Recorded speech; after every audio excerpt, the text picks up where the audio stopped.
Breaking news చూస్తున్నాం. తిరుపతి జిల్లా Gudur Adi Shankara engineering కళాశాలలో విద్యార్థుల మధ్య గ్రూప్ వార్ చోటు చేసుకుంది.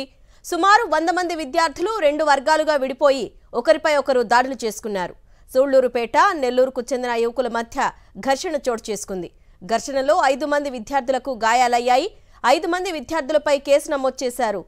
కళాశాలలో వినాయక చవితి సందర్భంగా ఏర్పడ్డ వివాదం తీవ్ర ఘర్షణకు దారితీసిందని పోలీసులు చెప్తున్నారు. గతంలో కూడా ఇదే కాలేజీలో విద్యార్థుల మధ్య వివాదం చోటు చేసుకుంది.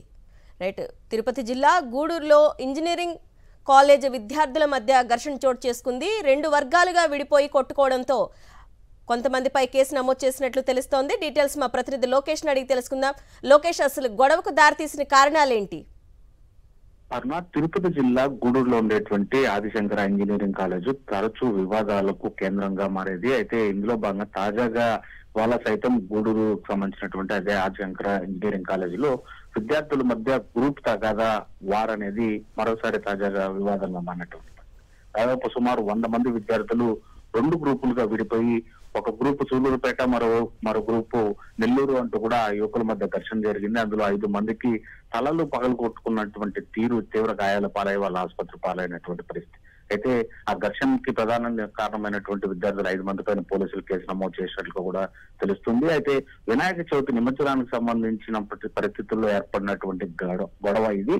అయితే ఆ ఏర్పడినటువంటి వివాదం కాస్త కొద్దిగా చిలికి గాలివానగా మారినట్లు ఘర్షణగా మారింది. ఘర్షణ మారి 2 గ్రూపులుగా విడిపోయి ఒకరిపైన ఒకరు దాడులు చేసుకున్నటువంటి పరిస్థితి ఉంది. గతంలో ఇదే కాలేజీలో విద్యార్థుల వద్ద వివాదం తలెత్తినప్పుడు ఓ గ్రూపు ఇటు రౌడీ షీటర్లను కూడా పురమాయించుకుని కాలేజీ బయట కత్తులతో స్వయం విహారం చేసినటువంటి ఘటనలు కూడా చూసాం. అయితే ఇవన్నింటిని దృష్టిలో పెట్టుకుని కాలేజీ యాజమాన్యం కూడా విద్యార్థులు నియంత్రించేటువంటి పరిస్థితుల్లో ఫెయిల్ అవుతున్నారని మనం చెప్పాలి. మరోవైపు తల్లిదండ్రులు కూడా విద్యార్థులు తమ కళాశాలలో ఏ విధంగా ప్రవర్తిస్తున్నారనే తీరుపైన కూడా నిఘా పెట్టాల్సినటువంటి అవసరం ఎంతైనా కనిపిస్తుంది. ఇక్కడ పేరెంట్స్ పిల్లలు ఎలా ఉన్నారు, ఏం చేస్తున్నారని పట్టించుకోకపోవడమా, లేదంటే కాలేజీ యాజమాన్యం విద్యార్థులని సరైన నడవడికలో పెట్టలేకపోవడమా? పోలీసులు ఏం చెప్తున్నారు?